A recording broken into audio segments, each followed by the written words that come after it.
Hey comic book fans, welcome to the Comic Fix, your one-stop shop for every single thing DC Comics, to some creator-owned, to a little bit Marvel. My name's David, and welcome to the Comic Fix. As you may notice, I'm in a different location. I'm in my car. I notice a lot of you have been doing car videos, but that's not the reason why I'm doing it. At my place right now, there's so many people there, just so much hectic stuff, I can't think. So, here I am in my car to do my video. Now, I'm going to be talking about 3 books today. I'm going to be talking about an independent book, to a Marvel book, to a DC book. Now, the independent book is called Cyberforce issue number 1. Now, interesting facts about this book is that it is a book that was made or funded by us, the fans. The creators went on to the internet and said, help us get this book out. And with you helping us, we'll put out the book for free for about 6 issues. Great stuff, right? Well, the first issue comes out. The first issue is very much a world-building book.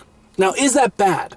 Sort of. With this book, with it being world-building, there isn't very much story to it or a hook to make you want to come back. But eventually you are going to come back because it is a free comic after all. So with this book, you follow Karen. She's running away from her home and she got these guards after her. And as she's running away, you see in the background her talking about what she found on her journey. And through the journey, she found out how the world's going to end. And you get a real sense of what the world is, but there wasn't that one hook to hook you in. And that was the one thing I always look for in a number 1 issue, is for a hook. Now, you may be saying that I may not rate this book fairly, because, you know, I look at every single book as the same. No matter if it's given to me for free or if I have to pay $2.99 or $3.99 for it.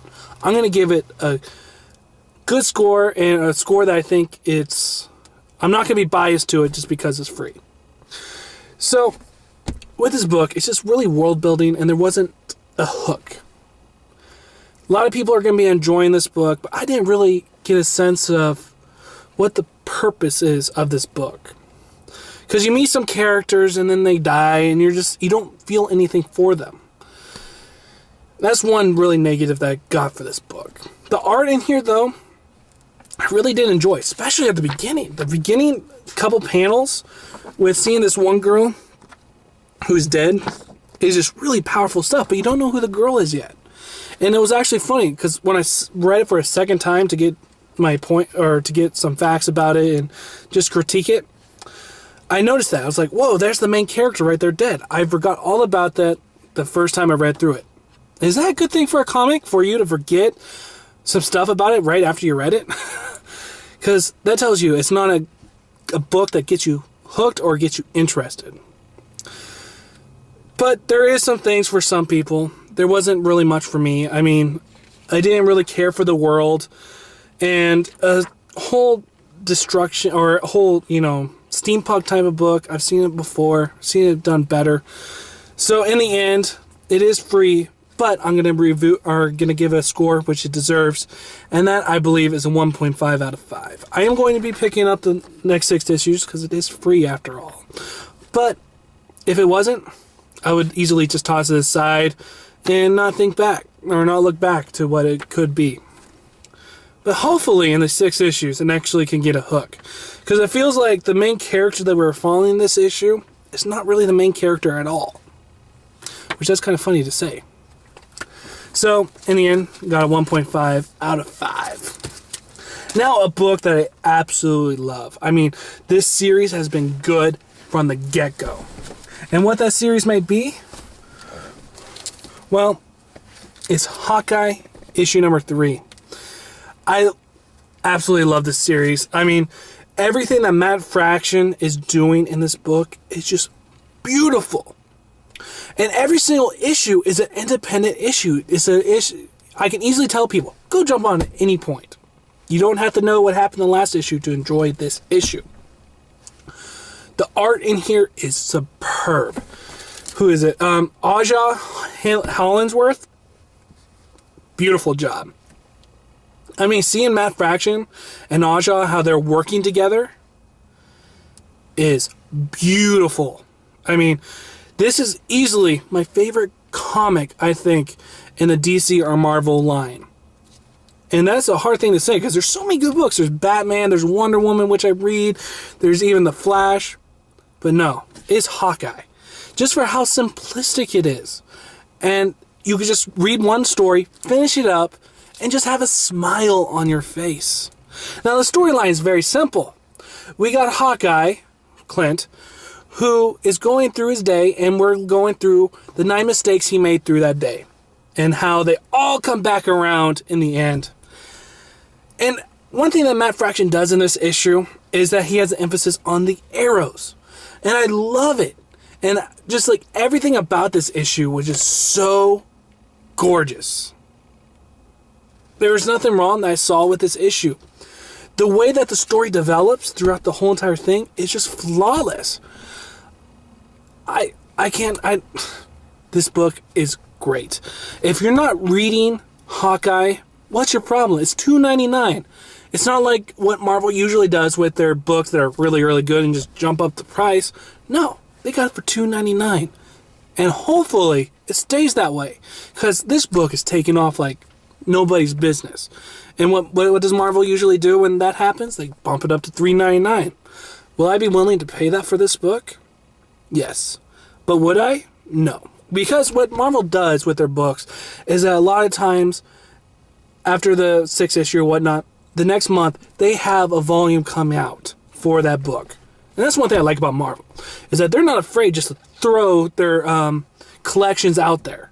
Where DC, they usually do a collection for each book once a year, and then you're always behind on the books. With Marvel, you never are, because once they get 6 issues or done with the story, they come out in a volume right away, so you're able to catch up and go to the floppies if you feel like it.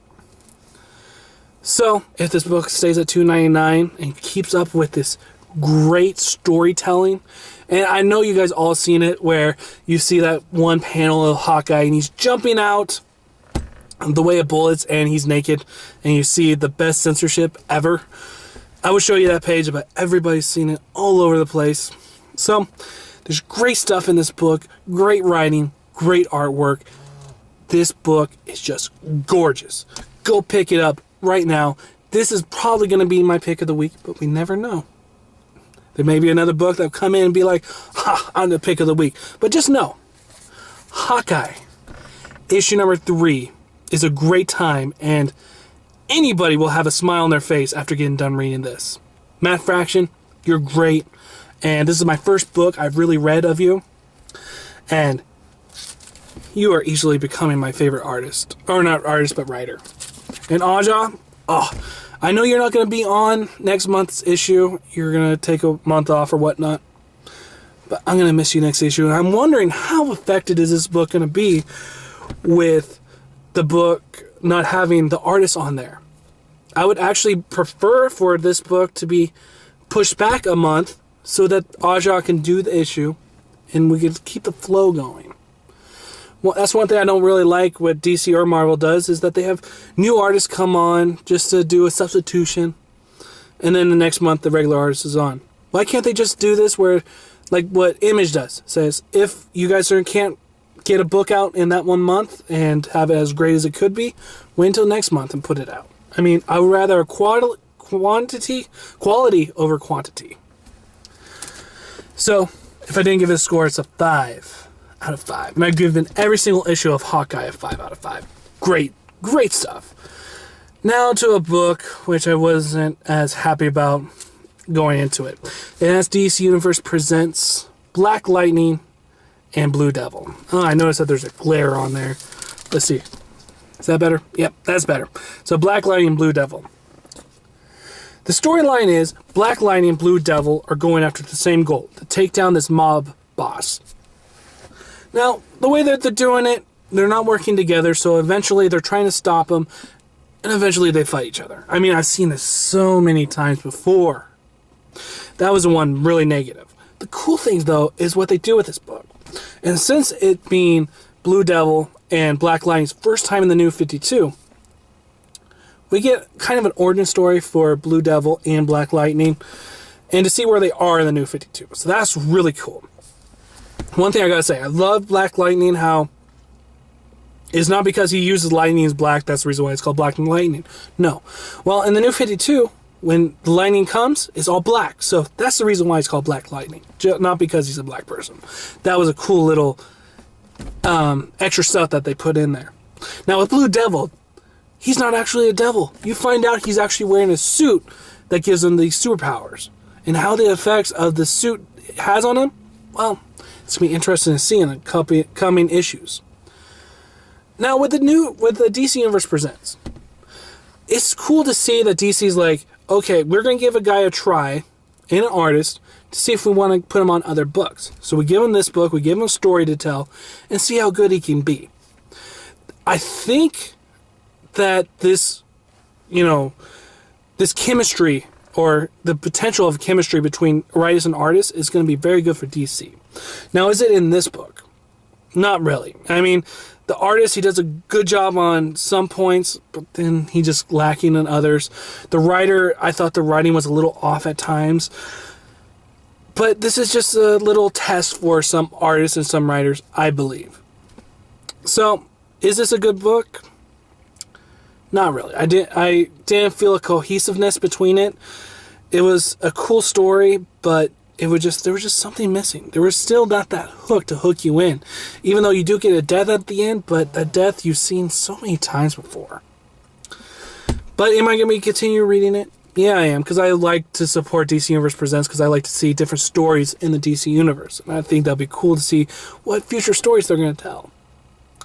Because I loved Savage. Savage was such a great book. James Robinson, he was killing it, and I was so glad to see the ending, just in 3 issues. And it's cool, though, to see another 3-issue story. Now, who knows where it's going to go. So, in the end, I'm going to give DC Universe Presents Black Lightning and Blue Devil a 1.5 out of 5. It has potential, but it just wasn't done well in this book. And as you notice, I am a DC fanboy, but I'm willing to give them a fair chance, and I'm willing to give them a score which they deserve. That's one thing I'm going out for. I want to tell people what's good to pick up in DC Comics. And right now, this book, I think you can easily pass on and wait for another story arc to come up. So this is David from the Comic Fix. I'll see you guys next time with some of the Bat Family books that came out this week. So stay tuned and see you later.